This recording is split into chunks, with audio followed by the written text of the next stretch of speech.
Hello summoners, my name is Blue Plays. Stage 1 of MSI has come to an end, and some teams underperformed and some teams overperformed.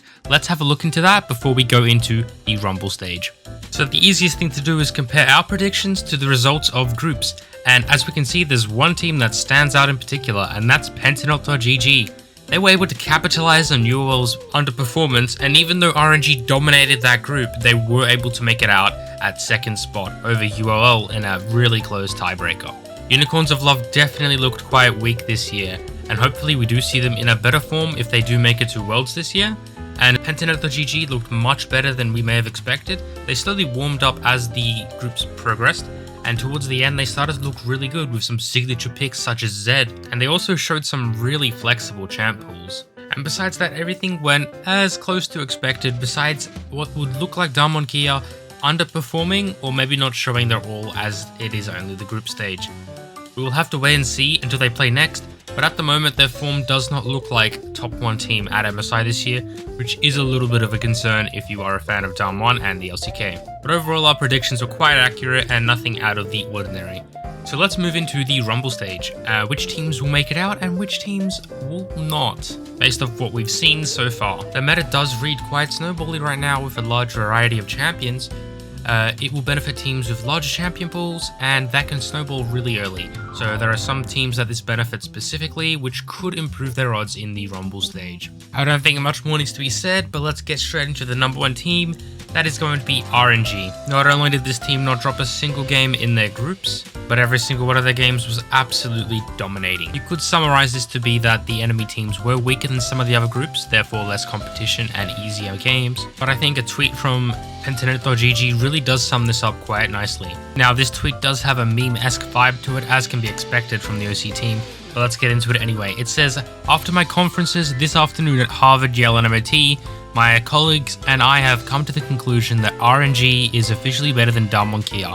I don't think much more needs to be said, MSI 2021. Now obviously Pentanet.gg has been scrimming against a lot of these teams, considering they made it out of their group, and from this we can extract that they have been having better performance against Damwon than RNG, stating that RNG is much better than Damwon. Now obviously Pentanet.gg is one of the weaker teams going into this group, but I believe the information we can get from them can still be extracted and be relevant to what will happen at the upper bounds of the group. And this does lead me to conclude that RNG may be performing better than Damwon at the tournament. But I do believe things do get interesting around Cloud9, Mad Lions and PSG Talon.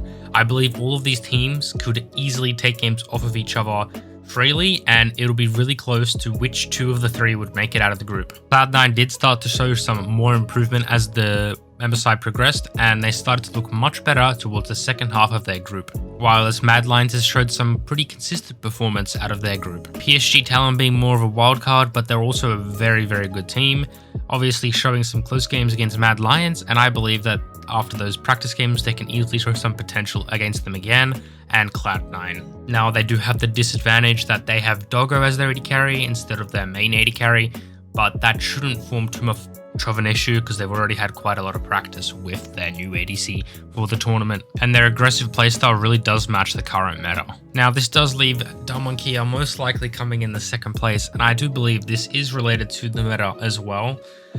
Korea meta has always lagged behind all the time, and as we can see here, I do believe that Damwon does have a slightly outdated meta read. This is traditional to Korea. They can still easily win the tournament with their reads, but it just does give a slight advantage over teams like RNG, PSG, even Cloud9 and EU, which do have more updated meta reads and aren't afraid to try out some scarier picks, such as the Lee Sin, or some other mid laners like Zed, that can show some really scary performance in the current meta. I do believe the safest bet would be to pin the 4 major regions to make it out of MSI Rumble stage, as this is the consistent pattern that's occurred in previous MSIs today, and they are the major regions for a reason. But do watch out for PSG and Pentanet.gg because the gap is slowly closing, and they could pull out some of their games to get them into that bracket and make it to stage 3. And if any region is going to mess up and lose to a minor region, it's got to be NA. Anyway, that wraps this up. If you enjoyed the video, please consider liking it, and if you enjoy and want to see more content, please consider subscribing to my channel to stay up to date with all future content. As always, I'm Blue Plays, and have a great day.